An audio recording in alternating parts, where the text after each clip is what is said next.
நாளைய business மேக்னெட்டுகளே and நாளைய ஆண்டர்பிரனர்களே, நான் படிச்சு சொல்லிக்கிட்டு இருக்கேன். நீங்க ஐடியாஸை ஃபாலோ பண்ணுங்கன்னு யாரும் ஃபாலோ பண்ற மாதிரியே தெரியல. இருந்தாலும் இன்னொரு புது ஐடியாவோட வந்திருக்கேன். Welcome to behind books and நான் உங்க மகேஷ்குமார். நீங்க பார்த்துக்கிட்டு இருக்கிற இந்த series random content from the random books episode 37. Most of the time நிறைய பேரால ஆண்டர்பிரினர் ஆக முடியாததற்கான ஒரே ஒரு காரணம், நிறைய பேர் ரிசர்ச் பண்ணி கண்டுபிடிச்ச ஒரு காரணம், அது என்னன்னா அவங்க பேப்பர்ல எழுத மாட்டாங்க. They don't think on paper.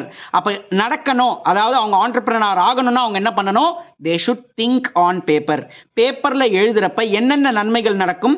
First ரொம்ப முக்கியமான விஷயம், நீங்க எழுதினதை மறக்க மாட்டீங்க. அதாவது இட் பூஸ்ட்ஸ் யுவர் மெமரி. உங்களோட மெமரி பூஸ்ட் ஆகிறப்ப என்ன ஆகும்? ஆட்டோமேட்டிக்கா நீங்க அதுக்கு டைம் ஒதுக்குவீங்க.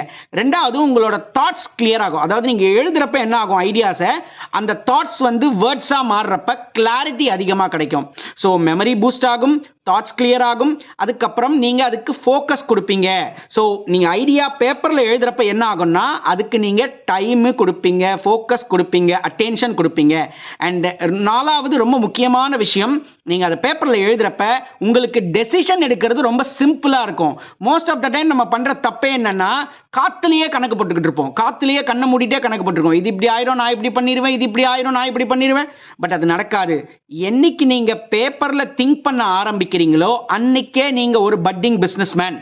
இனிமேலாவது ட்ரை பண்ணுங்க. ஒரு ஐடியா வருதுன்னா அப்படியே நிப்பாட்டுங்க, பைக்கை, காரை, இல்லை என்ன வேலை பார்த்துக்கிட்டு இருந்தாலும் அப்படியே ஹோல்ட் பண்ணிட்டு ஒரு செல்ஃப் வாட்ஸ்அப் மெசேஜ் அனுப்பிக்கோங்க. இல்லை ஒரு நோட்ஸ் எடுத்து ஓப்பன் பண்ணி டைப் பண்ணி வச்சுக்கோங்க. இல்லை நீங்கள் பேப்பர் பென்ல எடுத்து எழுதணும்னு ஆசைப்பட்டீங்களா, எடுத்து எழுதிக்கோங்க. That's well and good. ஆனால் எடுத்து எழுதுங்க. அது ஒன்று தான் நான் உங்ககிட்ட சொல்கிறேன். ட்ரை பண்ணிட்டு எப்படி இருந்தது எனக்கு கமெண்ட்ஸில் சொல்லுங்கள். Thank you so much.